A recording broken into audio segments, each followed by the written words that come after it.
So I got a ninja secret on how to promote your music that you've probably never done before, and it's probably the most impactful thing that nobody talks about.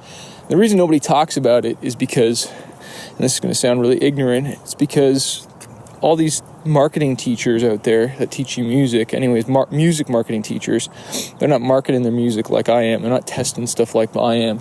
And this is something I guarantee you they've never done, and probably haven't even done for their artists. And anyone that I know does this is labels, and labels are even doing it wrong. So let's jump into this, because this could be a game changer and could make you a lot of money if you do it right. Let's go. I spent the last 14 years playing over 1,000 shows, touring 22 different countries, and become a top 40 Billboard charting artist. I fired my record label to go out on my own as an independent artist to market and release my own music, selling thousands of albums and millions of streams. The question I always get is, how did I do it without a label and sell even more music? This podcast is here to show you the way. Join me and follow along as I learn, apply, and share marketing strategies to grow my music business and a loyal fan base. So hey, what's up guys? Just going for my walk here. It's starting to get a little cooler out, which is nice. Actually, it's perfect weather. If it was like this all the time, it'd be just money. It's just that fall weather. I got a little thin jean jacket on and just a hat. Not a beanie yet. It's not that cold, but it's just perfect, you know. And I hear like a motor or something way over there, so I might not walk over there to record this because I don't want that sound to screw up my vibe over here with you guys. But yeah, it's really nice. But what I wanted to talk to you guys about today is this marketing thing I'm doing to sell some music, okay?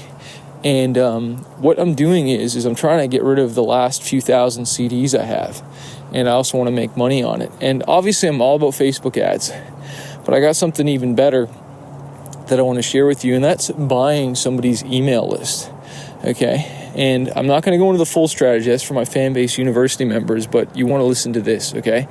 So what you can do is people that own websites, big websites, blogs, especially if it's focused on a genre like country or rock or hip hop or Christian, whatever it is, there's tons of websites out there, okay?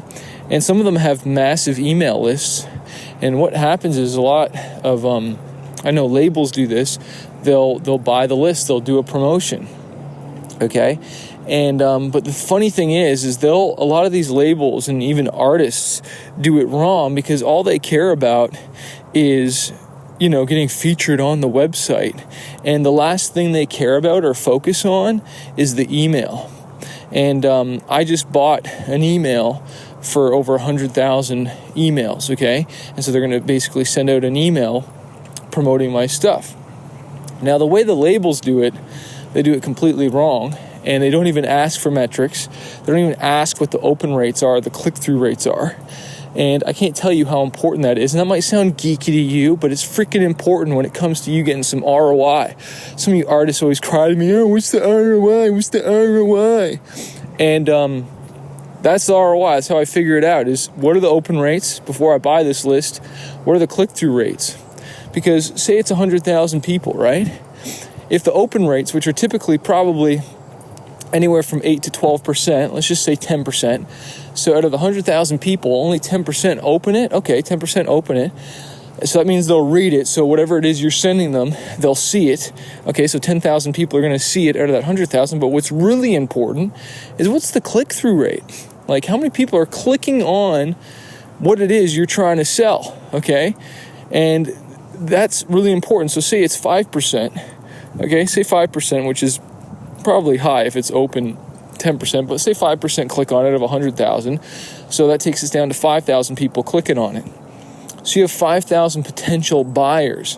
What are you selling in there? And this is where everybody goes wrong and sends them to iTunes or sends them to your stupid smart URL. And you think you're so smart, and then they can choose where they want to go. Choose your own adventure. Do you want to listen to it on Spotify or iTunes or Amazon? And you make no money. And you try and you spend say that costs you, let's just say it costs you $2,000, okay?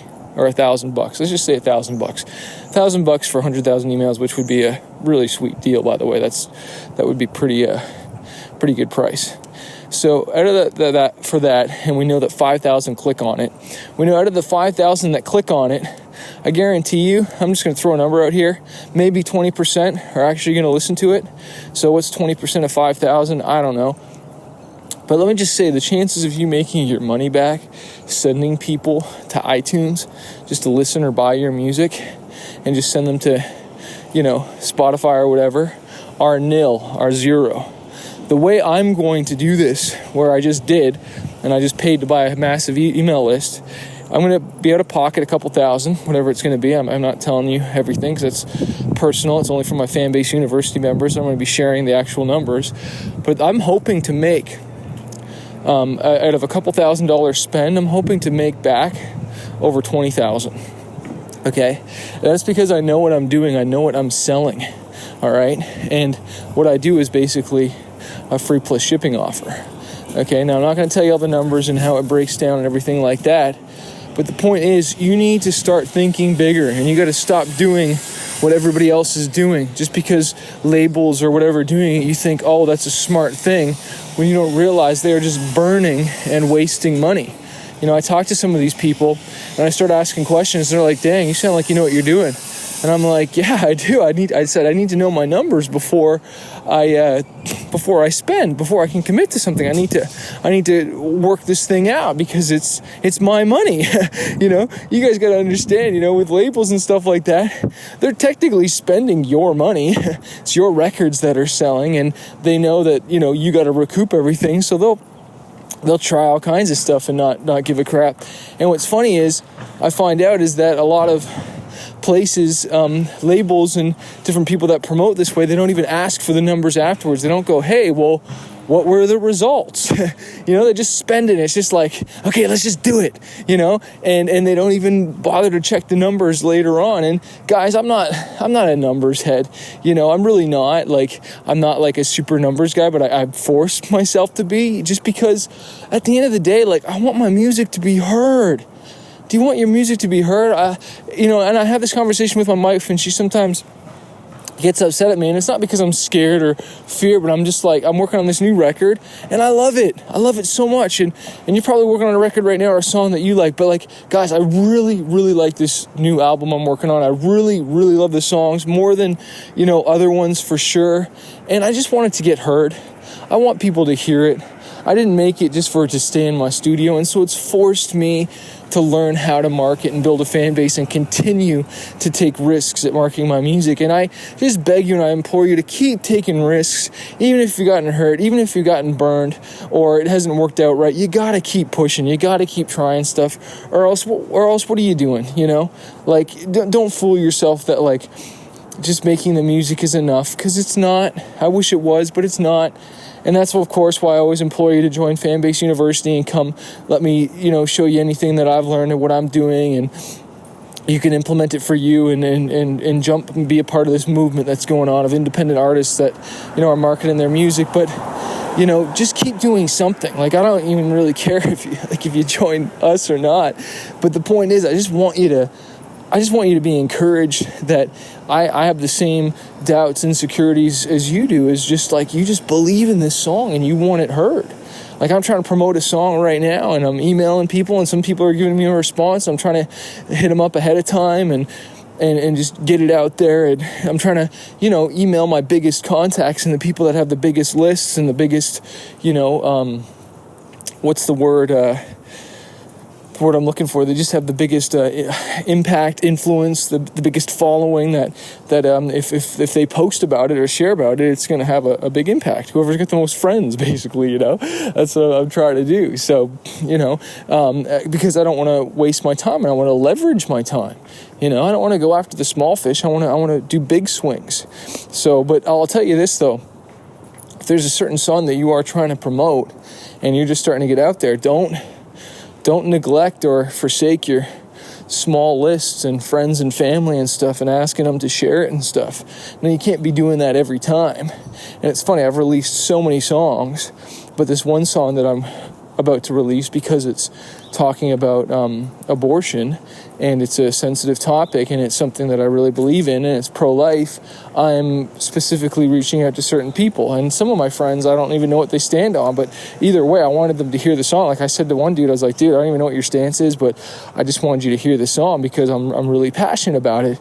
Now, can I do that with every single song I release? No, I'm going to annoy the crap out of people, but for the ones that are a big deal, you do that, and you go after it, and you go hard, and you do it unashamedly, and just freaking smash it, you know? But I really want you to join Fanbase University so you can hear about the metrics and how to do a campaign properly, and how I think this out, and how I make $20,000 from buying an email list. And I can't wait to see the results. Yeah, I'm scared, I'm excited, but I'm going to dial this thing in and make sure it works, you know what I'm saying? I'm going to kill it. So hey, I want to remind you that a fighter isn't someone who never fails, a fighter is someone who never quits. So don't quit, boy, don't quit, girl. You got talent, you got ability, you got greatness within you. Let's go show it to the world. Let's do this. Let's go. So if you're a struggling artist and you're just trying to figure out this music industry, you want to go full time with your music, you want to get noticed on social media, or learn how to launch an album, an EP, or just get your music more marketed out there, I want to encourage you to check out my coaching program called Fanbase University. Every single month, I jump on the phone 2 times with my students, and I coach them, and I teach them how to market their music, how to get noticed, how to handle booking agents, record labels, and just get their music out there. Also, you get access to exclusive training, you get interviews with music industry professionals. If you want to find out more and not do this on your own, not struggle, because I've wasted thousands of dollars on my career, and now I want to coach other artists. Check out my program, fanbaseuniversity.com, or click the link below to find out more info.